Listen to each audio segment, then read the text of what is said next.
In the thick darkness of a city that seems to have fallen asleep, three people enter a game of chess with no way back: Hayley, a wife exhausted by cracks in her honor; Randy, an accomplice oppressed by debt and humiliation; and Bill, a powerful man accustomed to defining right and wrong according to his own interests.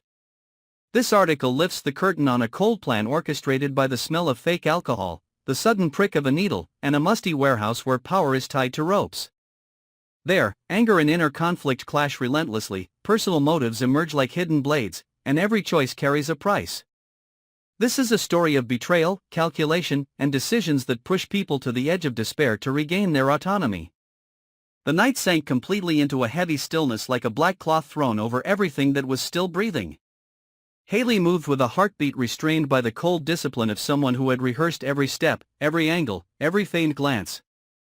The smell of alcohol rising from her skin was no accident; it was the scent of calculation steeped into her hair and collar to mask a razor-sharp sobriety.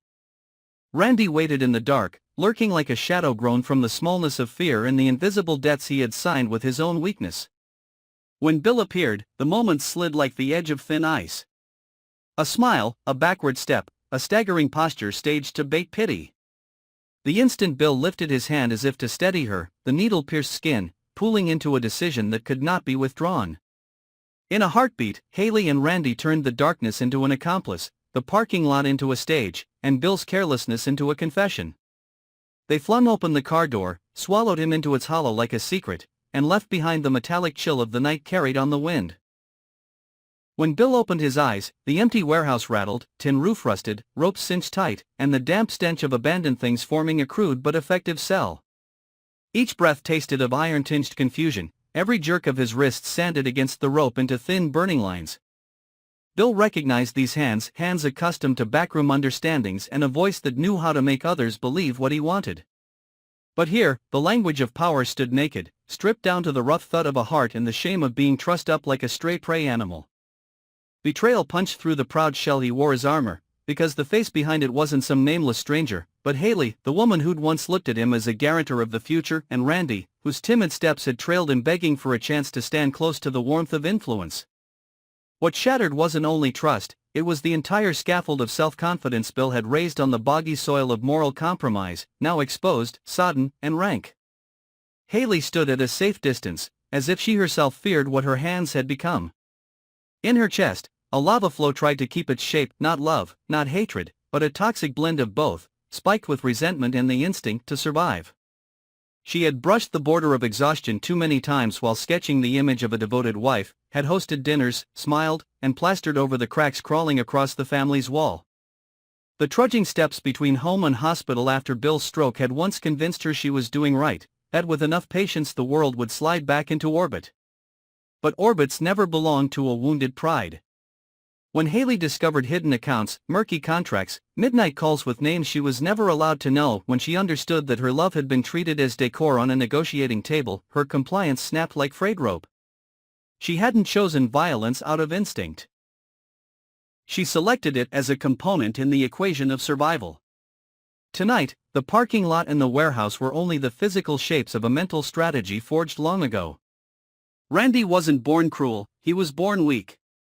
And in Bill's world, weakness is always harvested, exploited, wrung dry, then tossed aside. Randy wore on his back the weight of undocumented loans, humiliation in conference rooms, enforced silence when he'd seen the wrong and dared not speak.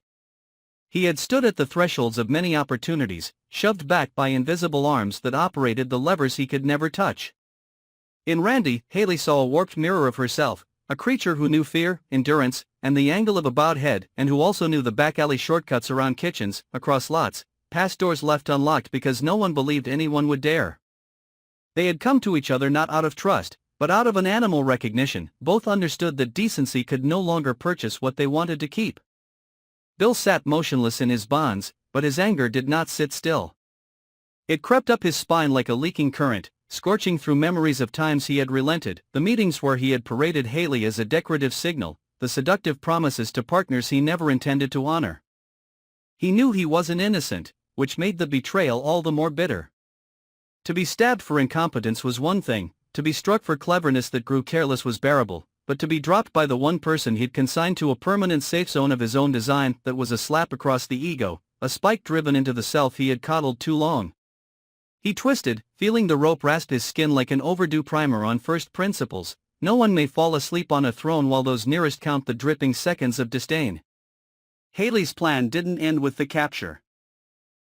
She had stuck cheap, durable recorders to wooden crates, prepared a folder not for ransom but for forcing a confession, something convertible into ammunition for court or for a family bargaining table. On a muted phone screen, a row of unsent messages lay still like bullets not yet chambered, addresses, timers, triggers. She didn't want to kill Bill, the thought flared, then faded like the faint grain of a rash impulse.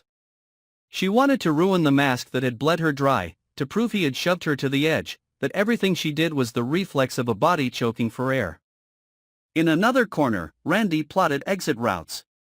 If the plan blew up, what would he bear? If it worked, what could he trade? Could the folded key in his breast pocket open any door in a world that had always locked him out? Outside, the city stayed still as the surface of a vast reservoir. But the ripples of consequence had already begun, because the disappearance of someone like Bill carries a wide radius. Assistants would freeze at the first missed signal, partners would postpone calls, a signing would go silent, enemies would smile at unexpected openings. A few who knew the old stories between Hayley and the names hidden in her contacts would perk up, whispers would become drills, sooner or later, someone would follow the trail to the warehouse.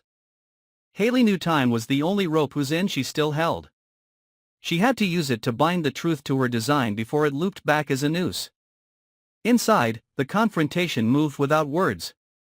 Only the heavy rhythm of 3 different breaths thudded against cold tin. In Hayley's mind, images stacked, the faux gilt crown she'd once set on Bill's head at a choreographed birthday to mask a brutal sentence, the porch camera she'd nudged off angle in a rainstorm, the copy of a property transfer she had seen pass to a name she'd never been told. She replayed the moment she realized love couldn't salvage pride when the other person kept pricing loyalty as a line item, and that understanding peeled away every remnant of faith. No explosion had rung out, only a long erosion. Tonight was the last drop spilling the rim. Randy looked at Hayley and saw a resolve he had never seen in her before.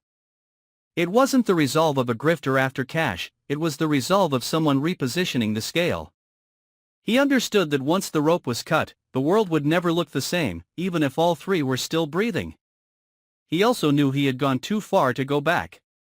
The man bound before them had been the brightest star in his small sky, a light both blinding and blindingly cruel. Now that light lay pressed to the rough concrete, slack and coarse, and Randy felt a thrill laced with savage fear. If the man who had pressed his head down could be brought low, maybe the chain around his neck wasn't welded after all. But freedom at this price always collects. He didn't know whether he could afford it. Bill started recalling details he had dismissed, Hayley's eyes softening and hardening in late nights, half-questions trapped in her throat, the time she searched for keys he never gave, the files hidden too well, the business trips without clean itineraries. He grew afraid not because he was tied, but because for the first time he was looking at his life from the angle of someone without power. He tasted the humiliation of being fooled, the panic of not knowing the next move, and a foreign sensation flickering like a small fire in his palm. Perhaps this was a fitting penalty for refusing to treat the people closest to him as whole humans, only as ornaments within a system of personal gain. His anger turned away from Hayley, pointed at himself, then whiplashed back, because self-reproach accomplished nothing except raising the temperature inside a room he could not leave. As the impassive clock hand slid over its marks, Hayley lined up the choices she had scribbled in her head for weeks: force Bill to admit murky transfers in exchange for a safe exit from the marriage, or compel him to accept a public atonement packaged as a deal. Both were perilous, because Bill had the resources to reverse any blow.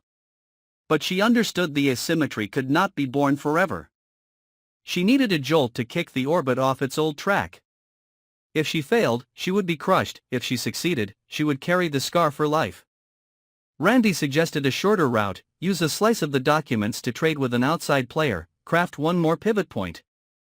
Hayley weighed the risk of leaks, betrayal, a boomerang counterstrike, then accepted that in a world full of teeth, cleanliness had become a luxury. Footfalls sounded far away, as if echoing along a different corridor of fate.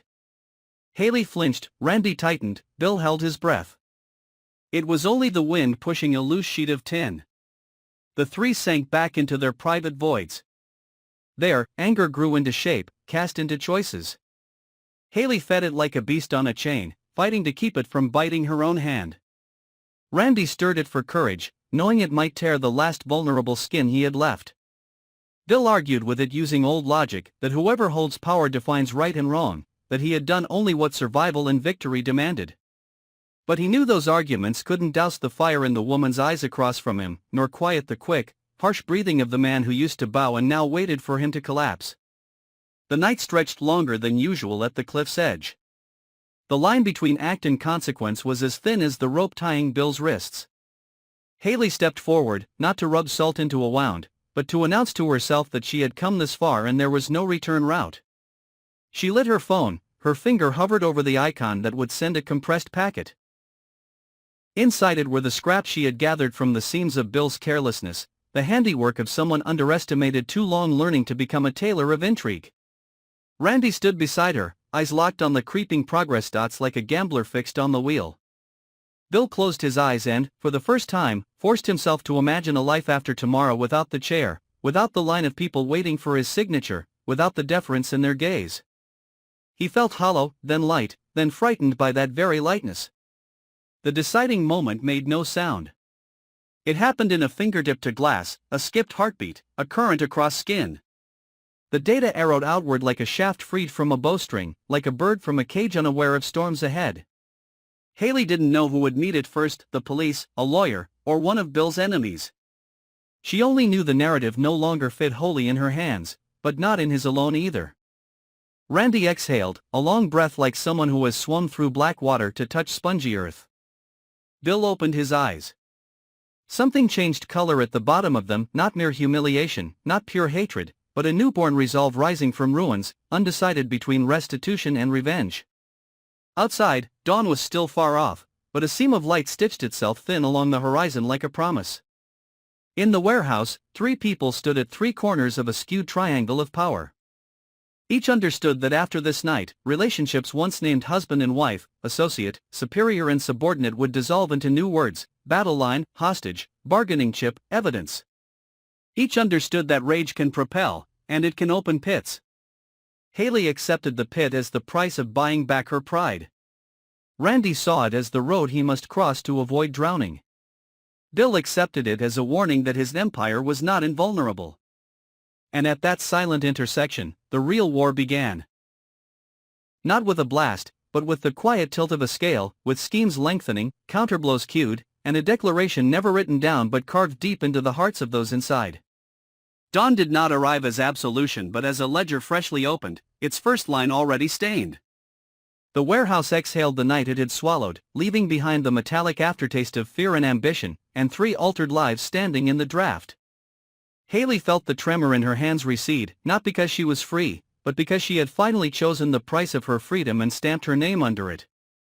The packet had left her phone, the story had left her control, the inevitability she had avoided for years had at last found her with a strangely steady mercy. Randy measured the distance from complicity to consequence and understood it was not a straight road but a spiral that would keep circling back to test him. He had crossed a boundary he could never uncross, and in that recognition lay both a frightening clarity and a first, fragile sense of spine. Bill, bound by more than rope, catalogued the ruins with a businessman's grim precision: the emptied trust, the shredded hierarchy, the empire that could still be rebuilt but never again on the same foundation.